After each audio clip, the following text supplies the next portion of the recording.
So it feels right now like every week brings bad news in the games industry. Last week, my previous employer, Eidos Montreal, laid off about 120 people, including the head of the studio, and canned yet another project because of the parent company, Embracer. I never asked for this. And it feels like we've been seeing news like that on a regular basis now for what is probably over a year, if not a year and a half, even 2 years now. The year is 2026. And these layoffs have been pretty indiscriminate, whether it's people in art, programming, heads of studios, janitors. It smells like booty in here. Yeah. But on top of that, we also have to deal with the emergence of tools. It's a time of great innovation. AI tools and other tools. It's also a time of chaos and conspiracy. So you'd be excused to think that the industry right now is in a bit of a turmoil and that things are pretty uncertain for the future when it comes either to character art or to any other fields really as it relates to the video game industry.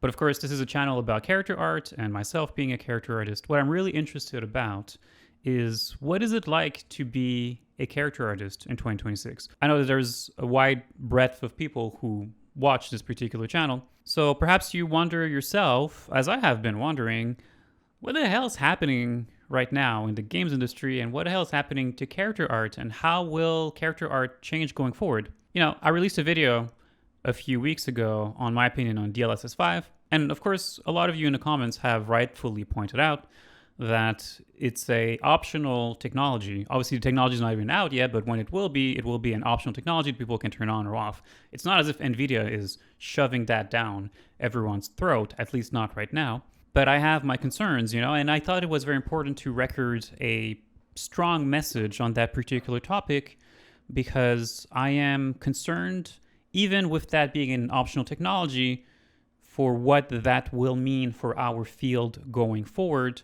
if people start to overly rely on having that technology turned on within the games that they play. How is that going to affect character art? Us as character artists, are we going to stop to care less about the faces that we're sculpting, the rest of the characters that we're sculpting? Perhaps we're going to care less about whether our characters are even well optimized. And so there's all these kind of perverse effects that I can kind of see that will start to appear, even if that technology is something that is optional. But it's not the only technology in play right now.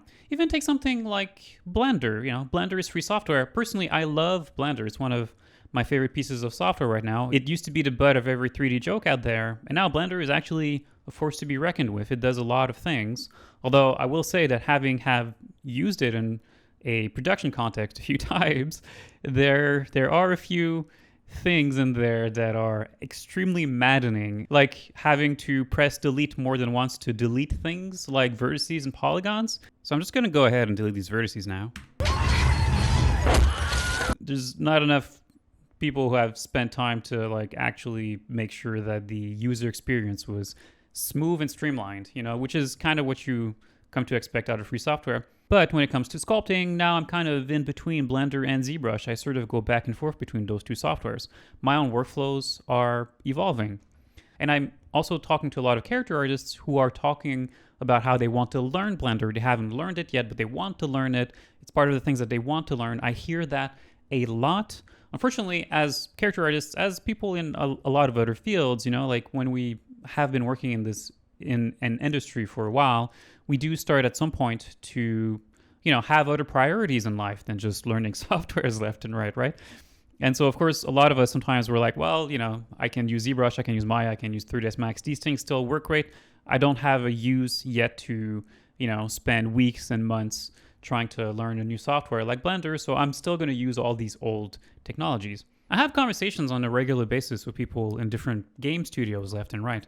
And there's a really wide range of feelings, perhaps, vibes, if you will, that I'm kind of getting left and right from different people. And so for someone who's a bit of a free agent right now in the games industry like myself, it's even a little bit jarring because I'm going to talk to someone at some point working at Studio X, and they're going to tell me how they're all in on all of these new emerging technologies out there. If you think of Nanite coming to skeletal meshes, or if you think of something like virtual textures, which promises that we will be able to have 8K infinite textures on our characters, and we never have to worry about character art optimization ever again, because we'll be able to throw in the game engine humongously big textures, and we're just going to offload the job of optimizing all of that to the engine itself, basically. I see a wide range of opinion that go from people who are all in on that kind of technology to,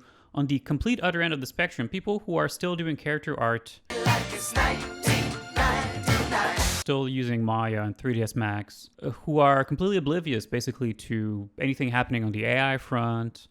And I speak to people, all the way in between that. When you work on a video game production, when you work within a video game studio, and you work on the same project, on the same game for what amounts to years and years and years, there often is a bit of a tunnel vision that sort of happens, where sometimes even the software that you're going to be using won't even be upgraded for a few years, because upgrading software is disruptive to workflows that have already been established, and some studios don't want to take the risk of upgrading software because it might break something. It might break pipelines. It might break tools that have been developed that are critical for a game that is currently in production.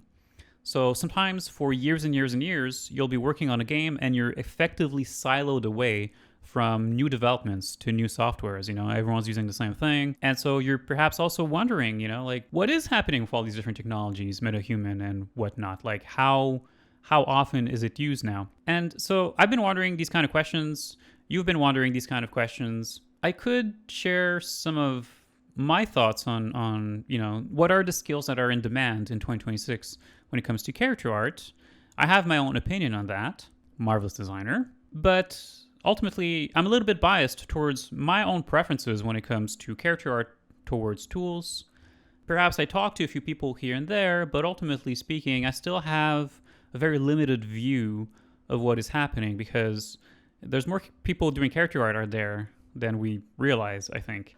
Since we're all kind of wondering the same thing, what is the state of character art in 2026?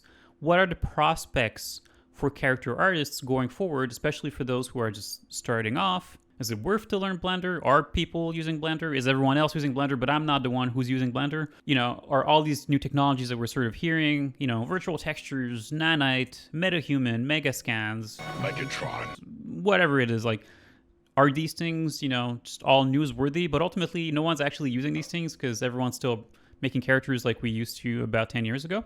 I am also sometimes surprised because I'm outside video game studios now, so I think I'm a little bit more in tune sometimes with what is happening on a technological basis than a lot of people working within game studios, for reasons I have mentioned before, things like siloing and whatnot.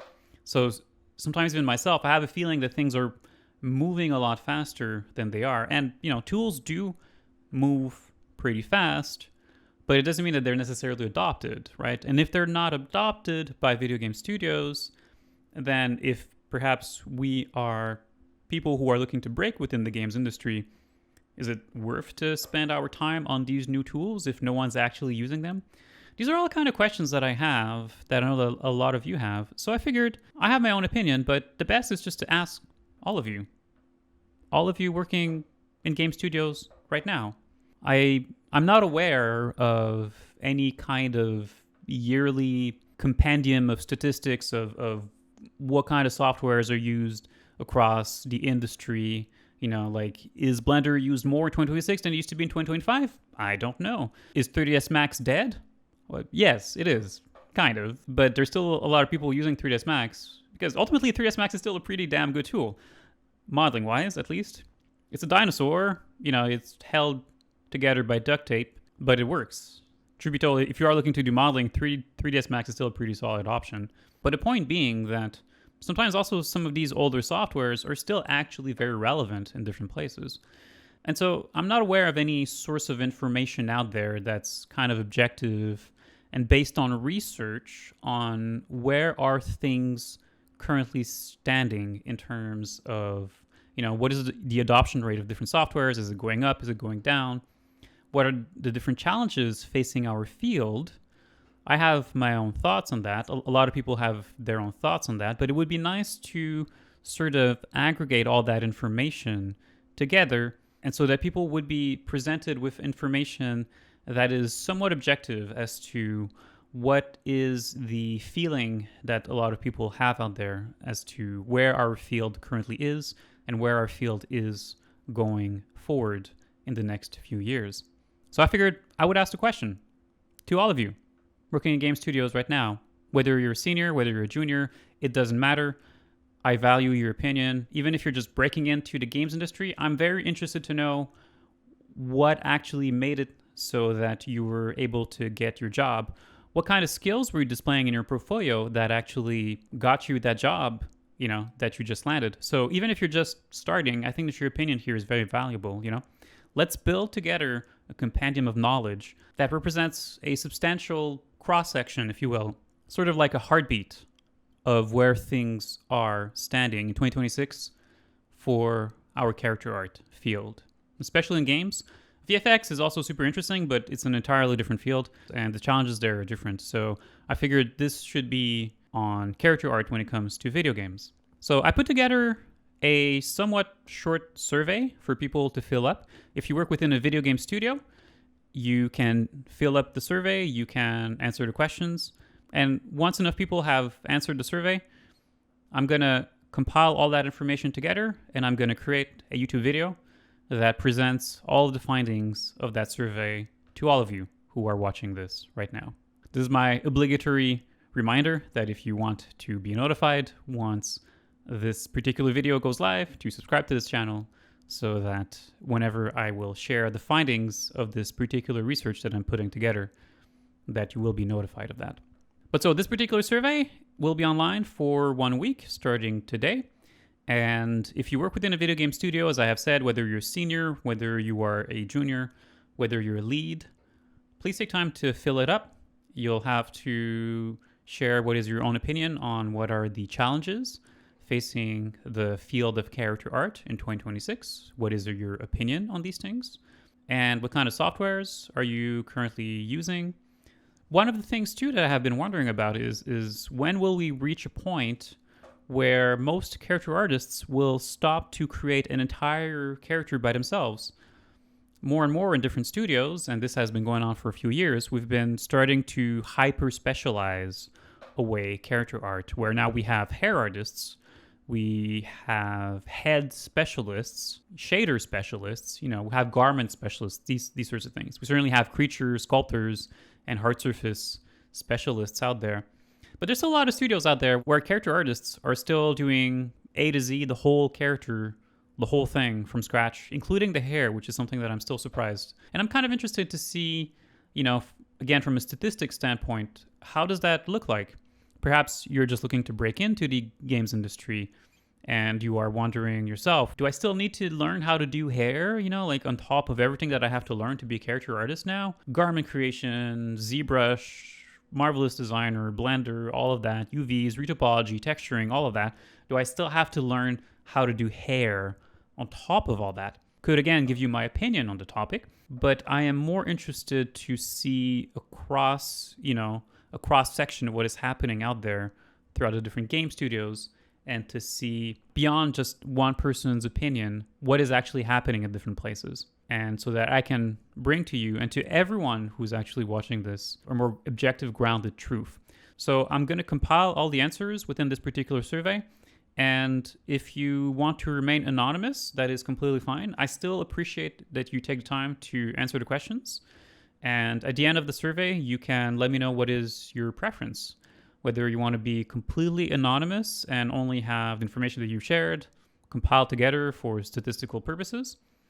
If you are comfortable with me reading out the answers that you have shared to the different questions in one or many YouTube videos that will follow this particular research that I'm putting together, or if you would like to be even interviewed on the topic. And some of you have already mentioned that you are interested to be interviewed on this. So I'm looking forward to have a lot of interesting conversations and to post a lot of interesting conversations on this channel on where you think that things stand for character artists in 2026 and a lot of other related topics. So yeah, if you're employed as a character artist, whether as a freelancer or in-house somewhere, please take time to fill up that survey. It's going to be very useful for yourself as well. The time that you're going to spend on this is time that will ultimately be of benefit to you and to everyone else that is your peers working in this particular field.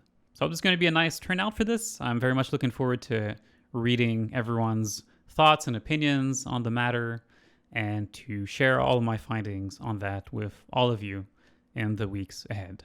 Thank you very much, and I'll talk to you next time.